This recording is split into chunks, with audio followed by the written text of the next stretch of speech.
oh my God, the Democratic Party is freaking out. Not really, but the Latino voters associated with Democrats are fallen. Several polls are saying that.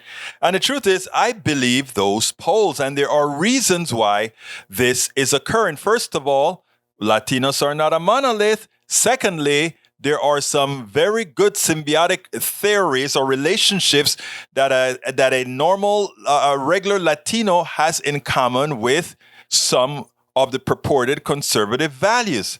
But it's many other things that have really prevented them from being Republicans. I want you to listen to this, to Maria Teresa Kumar with Chris Hayes, because it says much, and it's something that I suggest that Democrats listen to keenly, because it is one thing that's going to come back and bite them in the butt. Check this out. We'll take it on the other side. One demographic that has traditionally favored Democrats is showing some movement away from the Democrats towards Republicans. We got a new poll from NBC News and Telemundo that oversamples Latino voters, so you can draw better conclusions than the normal crosstabs in this kind of polling. And although a majority of Latino voters prefer Democrats to Republicans for the midterms, 54-33, which is a pretty big advantage, that Democratic advantage is not as large as it once was. Back in 2012, 10 years ago, for instance, Latino voters preferred Democrats over Republicans by a 40-point margin, meaning that margin has been cut in half over 10 years. And you can kind of see those trend lines there, those two numbers converging.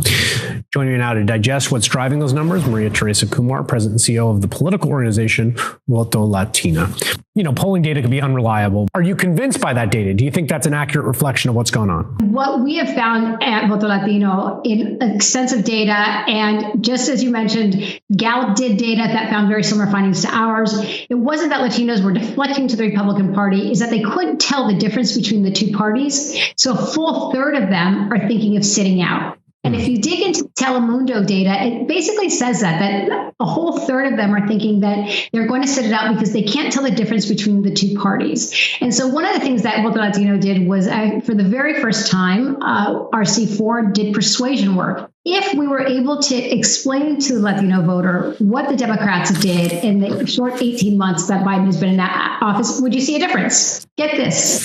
Of the people that saw our ad, just one ad, compared to the placebo, it was a 14% lift. And what that tells us, Chris, is that the Democrats are not communicating. And that was our finding. Now, if you look at a sister organization, Naleo, they found that just up to 3 weeks ago, 51% of registered Latino voters have not received any contact from a political party or candidate. 51%. And when you're talking about Latinos, where the concentration will determine the Senate and the House, when you're looking at the concentration in Georgia and even in North Carolina, Wisconsin, Pennsylvania, Arizona, and Nevada, and even a state like Texas, you could come to the conclusion that the Democratic Party really needs to double down and do extra work. And donors have to better understand what is happening at the grassroots level. People have to be far more curious about Latinos.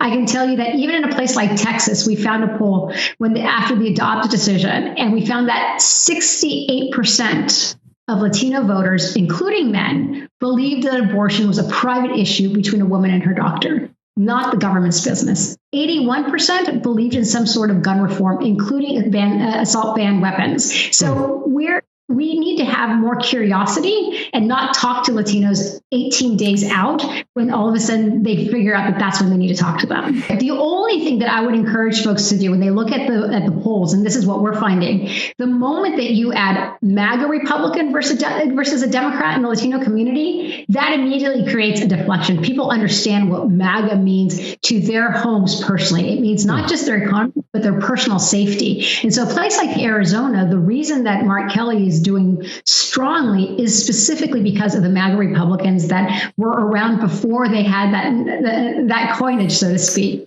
The same is what we're starting to see in Nevada. It's going to be a little harder in Pennsylvania because there hasn't been enough outreach there, but it's going to be close. There's a sort of question, right, about how much of what we've seen in these diminishing margins are failures of the Democratic Party in outreach, which I've reported on. We are not a monolith, but I would encourage the folks to think about Latinos as not a monolith, more around generational lines and where they're growing up.